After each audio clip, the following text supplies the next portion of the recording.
چاشت کی نماز جو ہے اگرچہ فرض نہیں ہے، نفل ہے، لیکن اس کی حفاظت کرنی چاہیے. رسول اللہ صلی اللہ علیہ وسلم نے فرمایا چاشت کی نماز کی حفاظت وہی کرتا ہے جو اواب ہو، اور یہی اوابین کی نماز ہے. صلاۃ الاوابین بھی اس کو کہا جاتا ہے. اواب کون ہوتا ہے؟ جو بہت زیادہ اللہ سبحانہ وتعالیٰ کی طرف رجوع کرنے والا ہو، بار بار اللہ کی طرف پلٹنے والا ہو. اب ایک اواب وہ ہے صبح اٹھا تہجد کی نماز پڑھی، پھر فجر کی نماز پڑھی، پھر تھوڑی دیر گزری پھر وہ چاشت کی نماز کے لیے آ گیا، پھر تھوڑی دیر بعد ظہر کی نماز کے لیے آ گیا. تو ظہر جو مڈ ڈے ہے اس وقت تک وہ کتنی نمازیں پڑھ چکا ہے. اس کے پڑھنے کا فائدہ بھی بہت ہے. اس کے پڑھنے سے تمام دن اللہ کی کفایت ملتی ہے، اللہ کافی ہو جاتا ہے. رسول اللہ صلی اللہ علیہ وسلم نے فرمایا تمہارا رب فرماتا ہے اے ابن آدم، کیا تم اس بات سے عاجز آ گئے ہو کہ تم دن کے ابتدائی حصے میں 4 رکعتیں پڑھو اور میں ان کے بدلے میں تمہارے دن کے آخر تک تمہاری کفایت کروں، تمہیں کافی ہو جاؤں، تمہارے سارے معاملات آسان ہو جائیں. یعنی جو شخص یہ 4 رکعتیں ادا کر لیتا ہے اس کے معاملات اللہ کے ذمے ہو جاتے ہیں. یوں لگتا ہے جیسے آپ نے سارا اپنا بوجھ اتار کے رکھ دیا، آف لوڈ ہو گئے.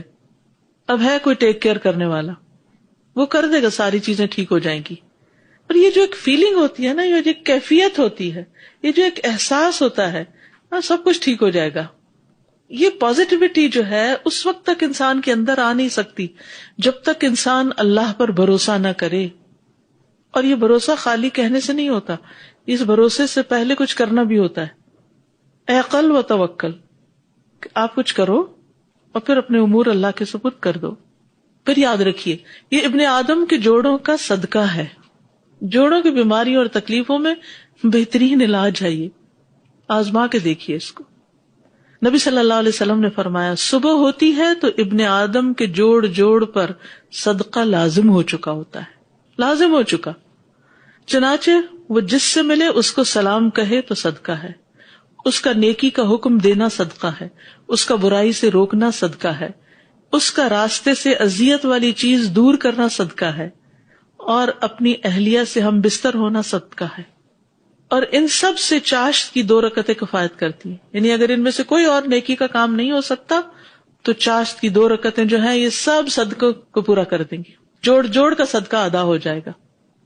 بعض اوقات ایک انسان صرف اکیلا گھر میں ہے، کوئی ہے ہی نہیں اس کے پاس، وہ کس کو سلام کرے، کس کو نیکی کا حکم دے، کس کو برائی سے روکے، کون سی راستے سے اذیت والی چیز دور کرے. اب کیا کرے؟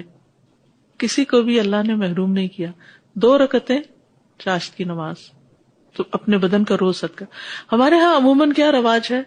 صدقے کا بکرا. جان کا صدقہ کیا ہے؟ بکرا. تو یہاں جان کا صدقہ کیا ہے؟ جان ہے، ذرا جان لگاؤ، 2 رکعت پڑھ لو. دیکھیے نبی صلی اللہ علیہ وسلم کی سنت کیا ہے، مجھے ذرا بتائیے کہ کوئی بیمار پڑا تو آپ نے بکرا صدقہ کیا، یا کوئی برا خواب دیکھا تو حکم دیا کہ بکرا قربان کرو. باقی آپ نے اگر غریبوں کو کھانا کھلانا ہے تو چاہے بکرا قربان کریں، چاہے آپ سوکھا راشن دے دیں، چاہے ان کے بچوں کی فیس دے دیں، ان کی پڑھائی کا ذمہ لے لیں، ان کو سال میں کتابیں لے کر دے دیں. بے شمار طریقے ہیں صدقہ کرنے کے، لیکن ہمارے ہاں صدقے کا ایک ہی طریقہ ہے، اور وہ ہے بکرا قربان کرو، اور وہ بھی کالا ہو. میں نہیں کہتی کہ کوئی جو بکرا کرتا ہے تو اس کا کوئی فائدہ نہیں، ٹھیک ہے صدقے کی ایک قسم ہے، غریبوں کو کھانا کھلانا کر لیجئے، لیکن اس کو لازم کر لینا اور اس کے سوا سمجھنا کہ بلا ٹالی نہیں سکتی ہے جب تک بکرا نہیں ہوگا، تو یہ کانسیپٹ غلط ہے. ہر صدقہ بلا ٹالتا ہے.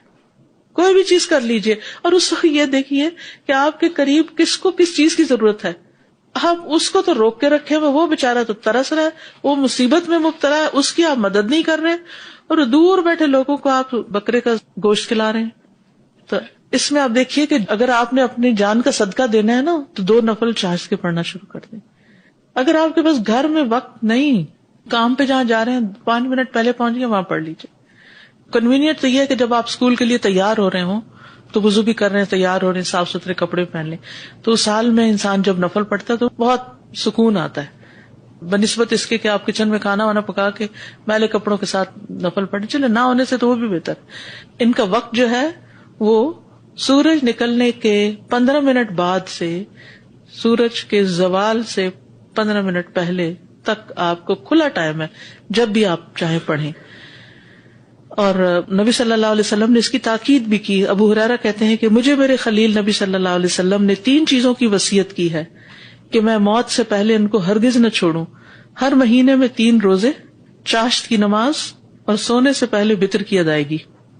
افضل وقت وہ ہے جب اونٹوں کے بچوں کے پاؤں گرم ہونے لگے، یعنی جب دھوپ خوب نکل آئے، یعنی گرمی ہو جائے. یعنی آپ صلی اللہ علیہ وسلم نے چونکہ وہاں کے حساب سے بات بتائی تو ہمیں اس کا پھر خود اندازہ کر لینا چاہیے.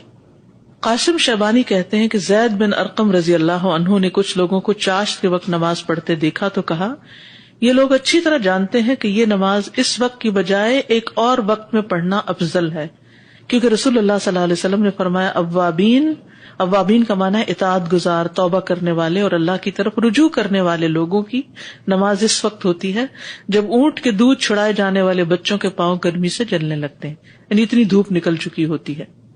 ابن باز کہتے ہیں اس کا وقت سورج کا ایک نیزے کے بقدر بلند ہو جانے سے لے کر اور زوال سے پہلے سورج کے رک جانے تک ہے، اور بہتر یہ ہے کہ تپش کی شدت کے بعد اس نماز کو شروع کیا جائے، اور یہی صلاۃ الاوابین ہے. معاذہ بیان کرتی ہیں کہ انہوں نے حضرت عائشہ سے پوچھا کہ رسول اللہ صلی اللہ علیہ وسلم کی چاشت کی نماز کی کتنی رکعتیں ہوتی تھی، تو انہوں نے کہا 4 رکعتیں، اور جتنی چاہتے بڑھا دیتے. ام ہانی کے گھر آپ نے 8 پڑھی، 2 سے صدقہ ادا ہو جاتا ہے، 4 سے دن کی کفایت ہو جاتی ہے.